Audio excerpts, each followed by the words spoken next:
Hello students, my name is Vish Sharma, yours business teacher. Today's topic from class 11 topic is emerging modes of business. इससे पहले हमने 4 chapter हमने complete कर चुके हैं। आज हम स्टार्ट कर रहे हैं chapter number 5 11th class business studies से emerging modes of business।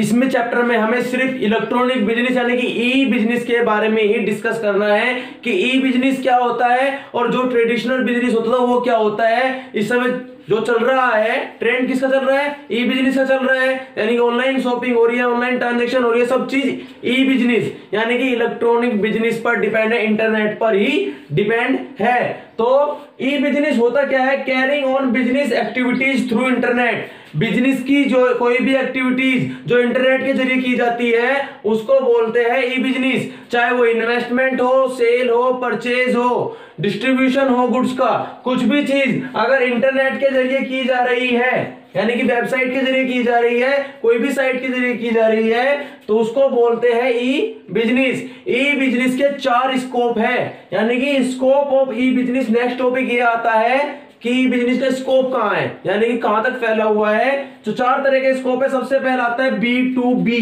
B2B यानी कि बी का मतलब होता है बिजनेस यानी कि बिजनेस टू बिजनेस कॉमर्स। क्या होती है ये, transaction taking place between business units. दो या दो से ज्यादा यूनिट्स के बीच में जो कोई भी ट्रांजैक्शन होती है यानी कि बिजनेस बिटवीन बिजनेस दो बिजनेस के बीच में जो ट्रांजैक्शन होती है कि पेप्सी की, कोका कोला के साथ, किसी के साथ भी जो ट्रांजैक्शन होती है यानी कि बिजनेस से बिजनेस में जो ट्रांजैक्शन हो रही है बिजनेस टू बिजनेस में, उसको बोलते हैं B2B कॉमर्स। यानी कि कैसी ट्रांजैक्शन हो सकती है, कोलैबोरेशन की हो सकती है, आपस में मिल जाए, कोलैबोरेट करना, इनवाइटेड टेंडर्स, नए टेंडर्स को इनवाइट करना। पर टेंडर्स तो बिजनेसमैन होते हैं और बिजनेसमैन नए टेंडर लेना चाहता हो हमारी कंपनी में। डिस्ट्रीब्यूशन ऑफ गुड्स के डिस्ट्रीब्यूशन के लिए बिजनेस टू बिजनेस हो सकती है ट्रांजैक्शन। क्लियर सी बात है ये। नेक्स्ट आती है B2C कॉमर्स। B2C कॉमर्स का मतलब होता है business to commerce, business to customer. Business to customer यानी कि transaction taking place between business और कस्टमर यानी कि बिजनेस और कस्टमर के बीच में जो ट्रांजैक्शन होती है यानी कि मैं बिजनेसमैन हूं, अपने गुड्स को कस्टमर को बेच रहा हूं, सोल्ड आउट कर रहा हूं या किसी से रॉ मटेरियल खरीद रहा हूं, अपना डिस्ट्रीब्यूशन गुड्स कर रहा हूं, आफ्टर सेल सर्विस यानी कि सर्विसेज प्रोवाइड करा रहा हूं कि कैसे यूज करना है यानी कि कस्टमर केयर सेंटर जो होते हैं ये सब B2C कॉमर्स में आते हैं। यानी कि सेलिंग भी, डिस्ट्रीब्यूशन ऑफ गुड्स भी, आफ्टर सेल सर्विसेज यानी कस्टमर केयर सेंटर। मैंने एयरटेल का मालिक हूं, बिजनेस है मेरा एयरटेल कंपनी का, और जैसे कोई सी भी कंपनी का, कोई भी कम्युनिकेशन कंपनी का, तो मैं वहां पे कस्टमर केयर सर्विस लगाऊंगा तो वो भी हमारा B2C कॉमर्स में ही आता है। जो हमारी ऑनलाइन ट्रांजैक्शन जो भी होती है इस समय सबसे ज्यादा कम्युनिकेशन के रिलेटेड होती है, सबसे ज्यादा ट्रांजैक्शन कम्युनिकेशन से रिलेटेड ही सबसे ज्यादा ट्रांजैक्शन ई कॉमर्स में यूज की जा रही है। क्लियर है। नेक्स्ट बात आती है C2C यानी कि कस्टमर टू कस्टमर कॉमर्स। कौन सा होता है कि मेरे पास एक बाइक थी, मैंने बाइक यूज कर ली, सेकंड हैंड बाइक मैं दूसरे को बेच दी। मैं बिजनेसमैन थोड़ा हूं, मैंने अपनी बाइक दूसरे को बेच दी यानी कि selling of use goods. Selling of use goods यानी कि जो गुड्स हमने यूज कर चुके हैं उसको बेचना किस में आता है, C2C कॉमर्स में आता है। जैसे कि अब क्विकर चल रहा है, क्विकर पे बेच देते हैं, OLX पे बेच देते हैं, ये सब क्या है, ई बिजनेस की साइट ही तो है जिसके जरिए हम अपने यूज गुड्स को भी, जो गुड्स हम यूज कर चुके हैं उनको भी बेच सकते हैं। और दूसरी चीज कैसे हेल्प कर सकते हैं कस्टमर कि कोई व्यक्ति, सप्लायर, कोई प्रोड्यूसर, कोई बिजनेसमैन मेरे साथ फ्रॉड एक्टिविटी की है, मेरे साथ फ्रॉड एक्टिविटी की, तो मैं दूसरे कस्टमर को इंटरनेट के जरिए बता सकता हूं कि ये फ्रॉड है, इससे सामान नहीं खरीदना। तो इसलिए बोलते हैं transaction taking place between customer and customer. Customer के और कस्टमर के बीच में जो दो कस्टमर से दो से ज्यादा कस्टमर के बीच में ट्रांजैक्शन होती है उसको बोलते हैं C2C कॉमर्स।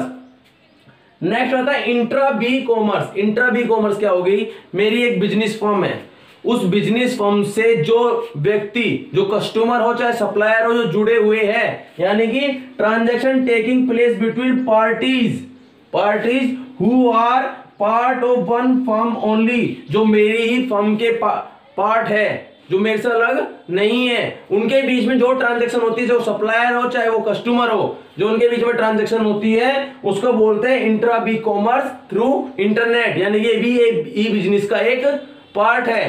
क्लियर है। अब बात आती है इस समय के बिजनेस यानी कि जो ई बिजनेस चल रहा है इस समय लॉकडाउन के टाइम में सबसे ज्यादा चल रहा है, इलेक्ट्रॉनिक वर्क फ्रॉम होम। तो ई बिजनेस और ट्रेडिशनल बिजनेस, पुराने बिजनेस में क्या फर्क होता है? सिंपल सी बात है, दो व्यक्ति है ए और बी, ठीक है ना। ए करता है ई बिजनेस यानी क्लोथ की, कपड़े बेचने का ही काम करता है पर इंटरनेट के जरिए, और बी का ही दुकान है मार्केट के अंदर कपड़ों की, क्लियर है, यानी क्लोथ की दुकान है, फैशन की जो भी दुकान होगी। तो इन दोनों में फर्क क्या है ये समझना है।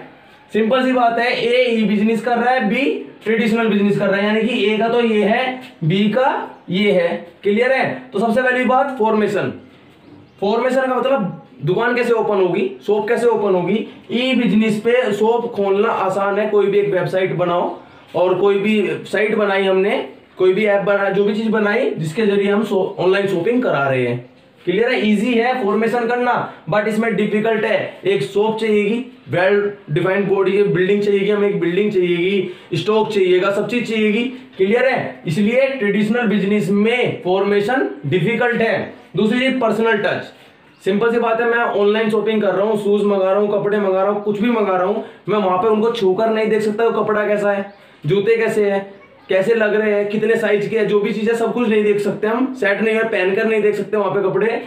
इसलिए यहाँ पर पर्सनल टच अब्सेंट है और यहाँ पर प्रेजेंट है। मैं मार्केट में गया और मैंने दुकान से सामान खरीदा, सामान को चेक कर सकता हूँ, टच कर सकता हूँ, यानी कि उसको वहीं पर ही चेक करके घर पे ला सकता हूँ, बट ये सीधा घर पे आ जाएगा, हम घर पे आकर ही इसको चेक कर पाते हैं। इसलिए यहाँ पर अब्सेंट है, यहाँ पर प्रेजेंट है। पर्सनल टच पॉसिबल नहीं है ई बिजनेस के अंदर।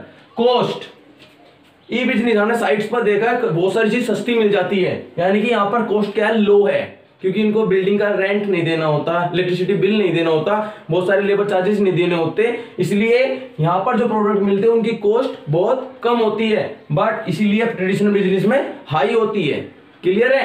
नेक्स्ट आते हैं फिजिकल एग्जामिनेशन, यानी कि फिजिकल एग्जामिनेशन चेक कर लेना कि कपड़ा कहीं से फटा हुआ तो नहीं है, जूते में कहीं से स्क्रैच कुछ भी चीज तो नहीं है, तो ऐसे यहाँ पे नोट पॉसिबल है, हम चेक नहीं कर सकते, बट ट्रेडिशनल बिजनेस के अंदर हम चेक कर सकते हैं, पॉसिबल है कि फिजिकल एग्जामिनेशन ले ले जिस प्रोडक्ट को हम खरीद रहे हैं। नेक्स्ट बात है एक्सपेंशन, कि बिजनेस को फैलाना। बिजनेस को फैलाना आसान है ये बिजनेस के अंदर, सिर्फ नेट पे इंटरनेट पे डालना आसान है, फैल सकता है बिजनेस बहुत जल्दी, बट ये पे डिफिकल्ट है क्योंकि एक शॉप चलाने में मुश्किल हो रहा है, 2 शॉप कैसे चलाएंगे, 3 शॉप कैसे चलाएंगे, क्लियर है। नेक्स्ट बात आती है स्टाफ। ई बिजनेस करने के लिए जो आपके पास स्टाफ होगा वो टेक्निकली क्वालिफाइड होगा, उसको कंप्यूटर पीसी इंटरनेट के बारे में सारी जानकारी होना जरूरी है, बट ट्रेडिशनल बिजनेस के अंदर सेमी स्किल्ड लेबर भी चल जाएंगे जो कम पढ़े लिखे भी है। लास्ट आता है रिस्क। ई बिजनेस के अंदर ज्यादा रिस्क होता है और ट्रेडिशनल बिजनेस के अंदर कम रिस्क होता है, क्लियर है। थैंक्स।